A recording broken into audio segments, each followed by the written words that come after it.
Peru తుఫాను తలంచి చూసే తొలి నిప్పు కణం అతడే. ఈ లైన్ సినిమాలో మహేష్ బాబుకు సెట్ అవుతుందేమో కానీ క్రికెట్లో మాత్రం అక్షరాల అచ్చుగుద్దినట్లు రోహిత్ శర్మకు సరిపోతుంది. అవును, ఎన్నెన్ని మాటలు అన్నారు భయ్యా.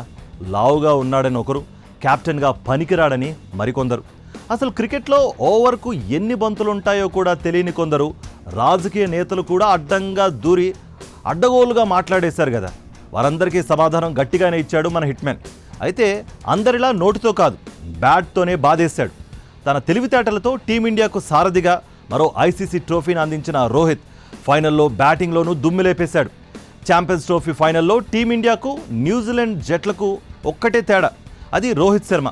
ఒకవేళ రోహిత్ ఇలా ఆడకపోయి ఉంటే కప్పు లేకుండానే దుబాయ్ నుంచి స్వదేశానికి తిరిగి రావాల్సి వచ్చేది. కానీ ఇప్పుడు సగర్వంగా ట్రోఫీతో దేశ వీధుల్లో చక్కర్లు కొట్టొచ్చు. అంతా మన రోహిత్ పుణ్యమే. అయితే ఈ గెలుపు ఊరికే రాలేదు. రోహిత్ సాధించిన ఈ విజయం వెనుక అతను భరించలేని నరక వేదన కూడా ఉన్నాయి, ఎన్నో అనుమానాలు కూడా ఉన్నాయి. అయితే ఈ గెలుపు ఊరికే రాలేదు. రోహిత్ సాధించిన ఈ విజయం వెనుక అతను భరించిన నరక వేదన ఉంది, ఎన్నో అవమానాలు ఉన్నాయి, మరెన్నో ఆటుపోట్లు ఉన్నాయి. ఓసారి 3 నెలల వెనక్కి వెళ్దాం. బోర్డర్ గవాస్కర్ ట్రోఫీ రోజులను గుర్తు చేసుకుందాం. టీం అంతా దారుణంగా ఆడిన రోజులవి. కానీ బాధ్యుడు మాత్రం రోహిత్ శర్మనే. నిందంతా అతనిపైనే తోసేశారు. నాడు టీమిండియాకు ఓటమికి ఎన్నో కారణాలున్నా కూడా రోహిత్ శర్మని మాత్రమే టార్గెట్ చేస్తూ హెడ్లైన్లు పెట్టేశారు. రోహిత్ ఇక తప్పుకుంటే మంచిదని ఉచిత సలహాలు కూడా ఇచ్చేవాళ్ళు చాలామందే ఉన్నారు ఆ టైంలో. అయినా రోహిత్ ఎప్పుడూ కూడా ఇలాంటి విమర్శలకు స్పందించలేదు. గతంలో ఇతర కెప్టెన్లు చేసినట్లు మాటలతో సమాధానం చెప్పలేదు. ఎందుకంటే టైం ఎప్పుడూ ఒకేలా ఉండదు. అతని కెప్టెన్సీ సామర్థ్యంపై అతనికి నమ్మకం ఉండేది. అందులో టెస్ట్ ఫార్మాట్, వన్డే ఫార్మాట్ రెండూ వేరువేరు. ఈ విషయం రోహిత్కి తెలియంది కాదు. అందుకే ఛాంపియన్స్ ట్రోఫీకి సిద్ధమైపోయాడు. నిజానికి చాలామంది క్రికెట్ మేధావులు సైతం టీమిండియా కప్ గెలుస్తుందని ముందుగా ఊహించలేదు. జట్టు సెలక్షన్ విషయంలోనే ఎన్నో విమర్శలు వచ్చాయి. అయినా రోహిత్ మాత్రం తన బలాన్నే నమ్ముకున్నాడు. క్రికెట్ చరిత్రలో తన టీం ప్లేయర్లను ఇంతగా నమ్మిన కెప్టెన్లు చాలా తక్కువ మందే కనిపిస్తారు. అందులో రోహిత్ కూడా ఒకడు. మోనార్క్ లాగా టీంలో పెత్తనం చేయడం అతనికి రాదు. ప్రెస్ మీటుల్లో మీడియా ముందు పొగరుగా ప్రవర్తించడం అతనికి తెలియదు. తమ గొప్పతనాన్ని ఎక్కువ చేసి చెప్పుకుంటూ గతతరం ఆటగాళ్లను అవమానించేలా మాట్లాడడం అతనికి చేత కాదు.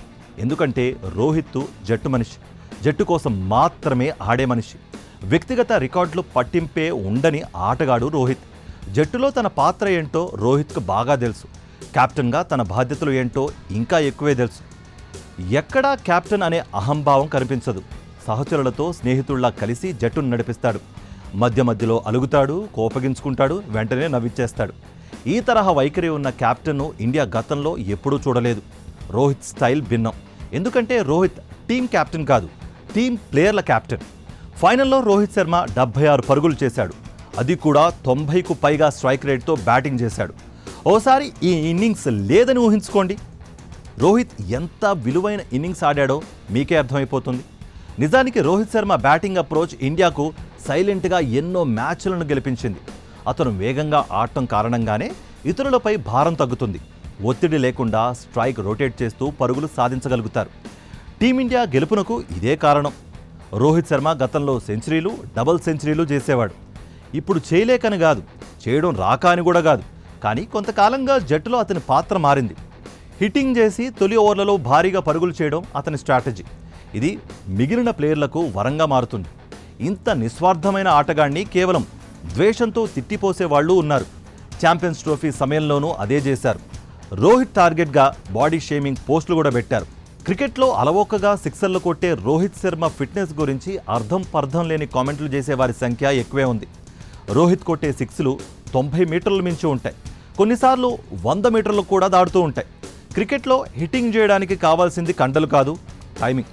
బంతి వేగాన్ని అర్థం చేసుకుని ఆడాల్సి ఉంటుంది. ఇది పూర్తిగా బ్రెయిన్తో కూడుకున్న ఆట. ఇంజమామ్ ఉల్ హక్, సెహ్వాగ్, అర్జున రణతుంగ, షేన్ వాన్ పూర్తి ఫిట్నెస్ లేకుండానే బరిలోకి దిగేవాళ్ళు. వాళ్ళకేమీ 6 ప్యాకులు లేవు, అయినా ప్రత్యర్థులను ముప్పు తిప్పలు పెట్టేవాళ్ళు. కానీ ఎప్పుడూ కూడా వారి లావు గురించి క్రికెట్ ప్రపంచం ఇంతగా చర్చించలేదు. కేవలం రోహిత్ శర్మ పైనే ఇలాంటి కామెంట్లు పెరగడానికి కొన్ని కారణాలు కూడా ఉన్నాయి. వాటి మూలాలు ద్వేషంతో, ఇతర అనవసర కారణాలతో నిండి ఉంటాయి.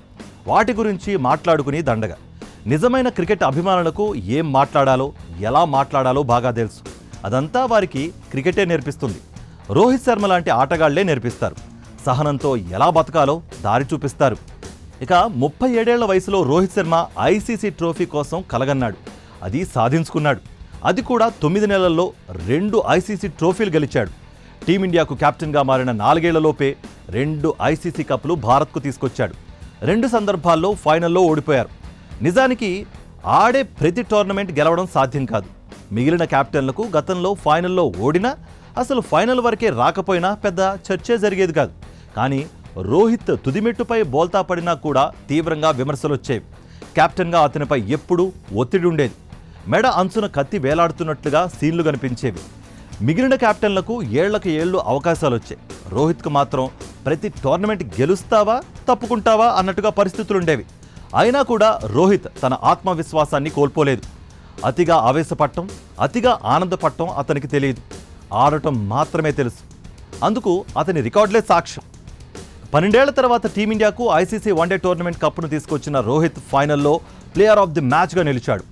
One day world cup, T20 world cup, champions trophy ఇలా 3 భిన్న టోర్నమెంట్లలో ప్లేయర్ ఆఫ్ ది మ్యాచ్ అందుకున్న ఏకైక కెప్టెన్ మన రోహిత్ శర్మ. 37 ఏళ్ల వయసులో ఐసీసీ టోర్నమెంట్స్ గెలుస్తున్న రోహిత్ లేటు వయసులోనూ సత్తా చాటుతున్నాడు. గతంలో ఇమ్రాన్ ఖాన్, సచిన్ మాత్రమే ఈ వయసులో ఐసీసీ టోర్నమెంట్లు గెలిచారు. రోహిత్ శర్మ ఖాతాలో 4 ఐసీసీ కప్లు ఉన్నాయి.